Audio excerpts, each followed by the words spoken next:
Hey guys, if you guys are working on a C45 or 5500 GMC, you're looking to do turn signal switch.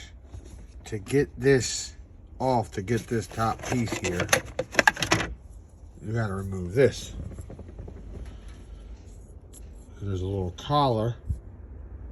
You get a screwdriver in there and you pop this collar off of there. Let me show you.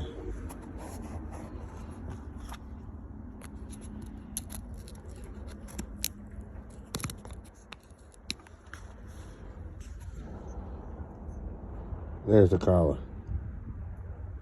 Once you pop that off, you can get a screwdriver and this will come off of there. So you can get that top cover off. Thanks for watching.